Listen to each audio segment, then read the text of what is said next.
economia é gestão dos recursos escassos, é uma coisa que se consome com o uso, então o modelo é de competição.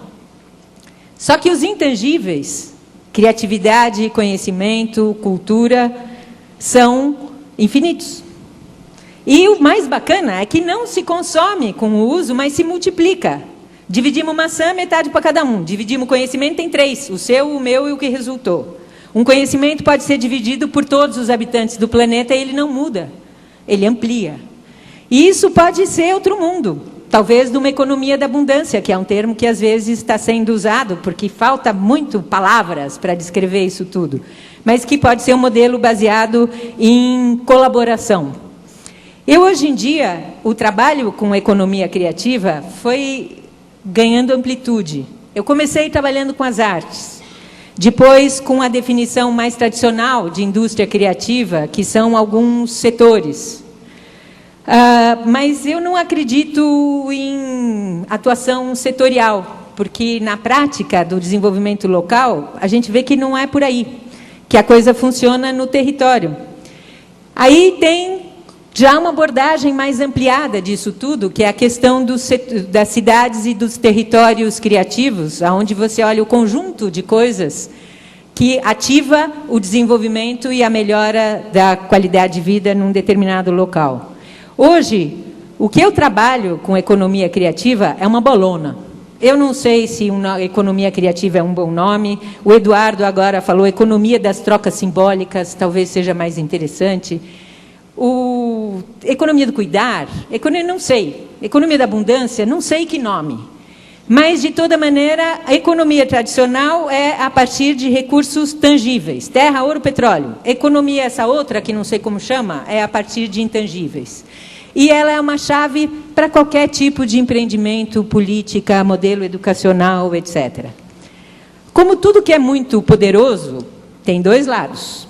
Então, isto pode ser usado de forma mais construtiva, que é o que acontece quando é usado em rede, de uma forma colaborativa, que normalmente surge de trabalho endógeno e a partir de relações de confiança, ou ela pode ser usada, como vem sendo usada principalmente, a partir de concentração, de especulação, de algo que é exógeno e que se apoia no medo.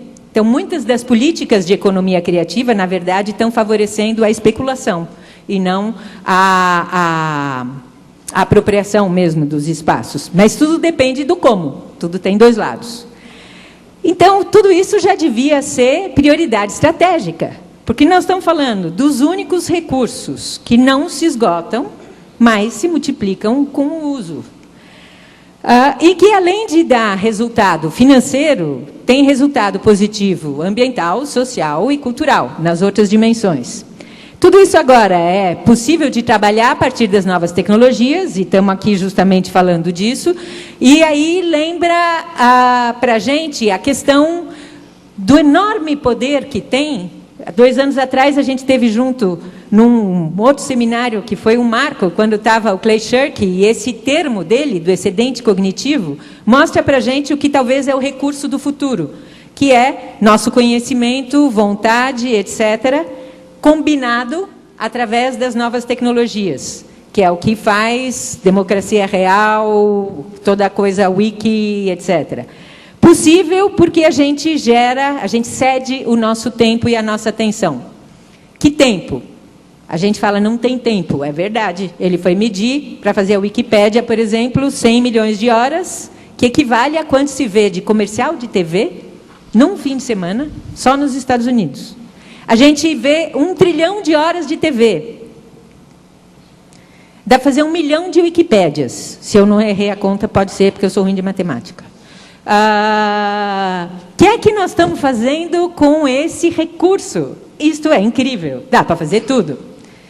Se a gente se ligar e souber trabalhar com isso, com o nosso terceiro infinito colaborativo e de rede, que é a única maneira que a gente tem de ganhar tudo, não só tempo.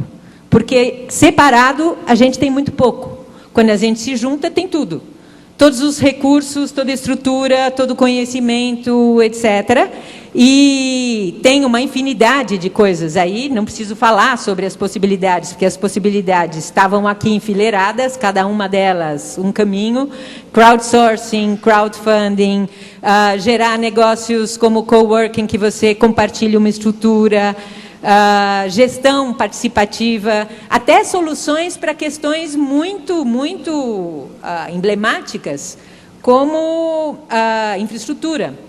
Aproveitando o gancho que parou lá, a questão de Belo Monte, temos que aproveitar que parou, porque já se sabe que você pode fazer Belo Monte ou você pode ter um esquema distribuído de pequenas fontes alternativas, compartilhadas, encadeadas, etc.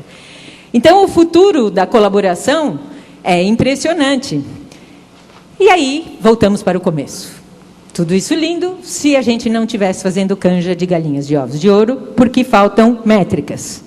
E o que pode tornar esses nossos 3 pilares utilizáveis é outras métricas.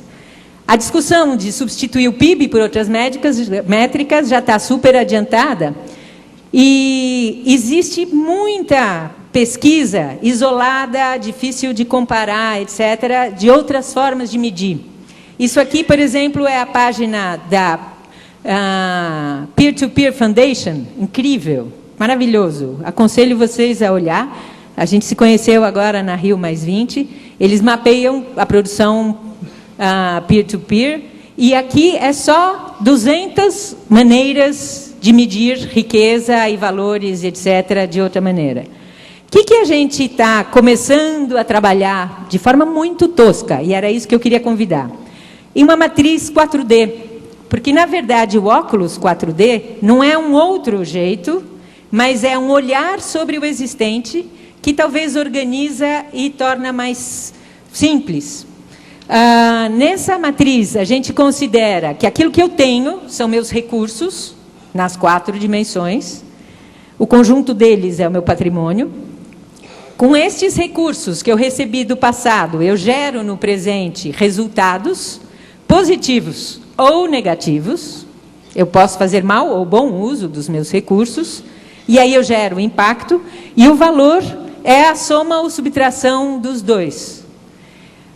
A ideia, então, é que talvez possa existir uma ideia de sustentabilidade 4D, ou de uma economia 4D, que trabalha com as coisas simultaneamente. Uma das ferramentas toscas é um tipo de gráfico assim, onde cada recurso ou resultado vira uma linha, o tamanho da linha é de acordo com o valor. Se está equilibrado, a gente tem uma coisa mais redondinha. Uma outra coisa que a gente adoraria fazer, por isso vou botar na roda ali no Open Space para ver quem se interessa em participar, seria uma maneira de visualizar recursos e resultados como árvore.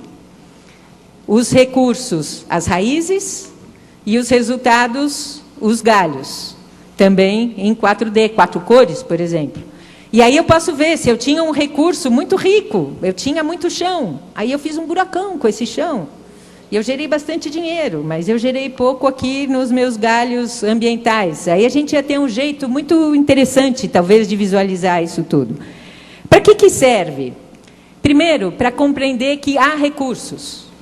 O ano passado eu trabalhei em Moçambique, fazendo a Política Nacional de Indústria Criativa, e, meu Deus, que desespero, porque tudo só fala de pobreza. Ninguém vê o que existe de recursos. Depois, para atribuir um valor mais real, porque você vê o que tinha de recursos, o que gerou de resultados, e dá para ter um outro processo de atribuir valor, que pode ser positivo ou negativo. Depois, para facilitar avaliação, troca, monitoramento, etc., e talvez criar algum léxico, alguns parâmetros, algumas maneiras de comparar aquilo que já existe. Como é que a gente está? Começo total. Tem alguns pequenos experimentos começando, Venezuela, Colômbia, Argentina, Brasil e Tailândia. E algumas universidades, alguns eventos culturais, e algumas pessoas que estão começando a trabalhar com isso. E a ideia é que todo o processo seja olhado com um olhar 4D. O objetivo é 4D, o processo é 4D, o recurso, o resultado, etc. E, para isso,